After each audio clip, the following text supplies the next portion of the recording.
আবিষ্কার করলো আসমানে থাকা ফেরেশতাদের জিকিরের ধ্বনি। নাসার একটি গবেষণায় উঠে আসে মহাশূন্যকে নিঃশব্দ ভাবা হলেও আসলে সেখানে প্রতিনিয়ত শব্দ হচ্ছে। গবেষকরা সেই শব্দ শুনে বলছেন যেন বিলিয়ন বিলিয়ন মানুষ একসঙ্গে গান গাইছেন। অথচ শবে মেরাজের রাতে রাসূল সাল্লাল্লাহু আলাইহি ওয়াসাল্লাম বলেছিলেন মহাকাশে প্রতিনিয়ত ফেরেশতারা জিকির করছেন। তবে কি এবার রেকর্ড করা হলো ফেরেশতাদের জিকিরের ধ্বনি? আবু দার রাদিয়াল্লাহু তাআলা আনহু বলেন, রাসূল সাল্লাল্লাহু আলাইহি ওয়াসাল্লাম যখন মিরাজ থেকে ফিরে আসেন তখন তাকে প্রশ্ন করা হয়, আপনি আকাশে কি দেখেছেন বা কি শুনেছেন? উত্তরে তিনি বলেন, আমি যা দেখেছি তোমরা তা দেখো না, আর আমি যা শুনেছি তোমরা তা শুনো না। আকাশে প্রচন্ড কাঁপুনির শব্দ হচ্ছে, আর তা হওয়ার কারণ আছে। আকাশে 4 আঙ্গুল পরিমাণেও জায়গা খালি নেই।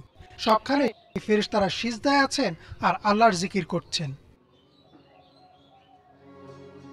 রাসূল সাল্লাল্লাহু আলাইহি ওয়াসাল্লাম হাদিসটিতে প্রচন্ড ঝাঁকুনির মতো শব্দ হচ্ছে বলেন। আগে ধারণা করা হতো মহাকাশ যেহেতু একটি বায়ুশূন্য স্থান, তাই সেখানে শব্দ হওয়া সম্ভব না। কিন্তু মহাকাশ গবেষণা কেন্দ্র নাসার একাধিক গবেষণায় hour universe is not silent অথবা লিসেন টু দ্য ইউনিভার্স শীর্ষক প্রতিবেদন দেখানো হয়েছে কিভাবে মহাকাশে শব্দ হয়। এমনকি নাসার অত্যাধুনিক টেলিস্কোপ ও যন্ত্রপাতির সাহায্যে এসব শব্দ রেকর্ডও করা হয়েছে। চলুন একবার শুনে নিই সে শব্দ।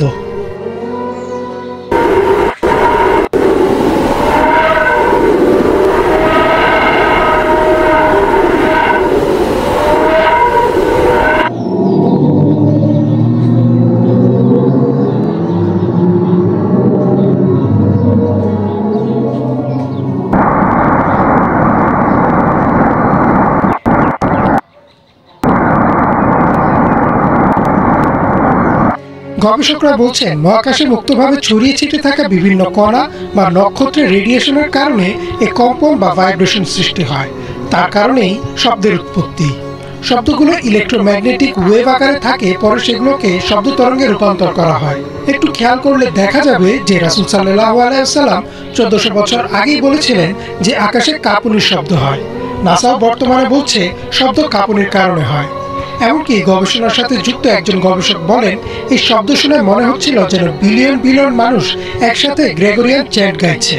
গ্রেগরিয়ান চ্যান্ট হচ্ছে খ্রিস্টানদের একরকম ধর্মীয় সঙ্গীত যা একসাথে গাওয়া হয়। অথচ মহানবী সাল্লাল্লাহু আলাইহি ওয়াসাল্লাম 1400 বছর আগেই বলেছেন যে ফেরেশতারা একসাথে আল্লাহর জিকির করছেন।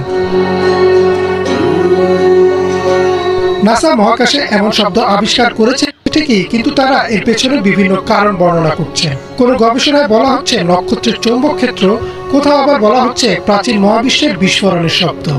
তবে শব্দগুলো মহানবী সাল্লাল্লাহু আলাইহি ওয়াসাল্লামের হাদিসের বর্ণনার সাথে পুরোপুরি মিলে যায়। আসলেও এই শব্দগুলো ফেরেশতাদের জিকিরের শব্দ কিনা তা আল্লাহ ভালো জানেন। ইমরান মাহমুদ, বাংলা ভিশন।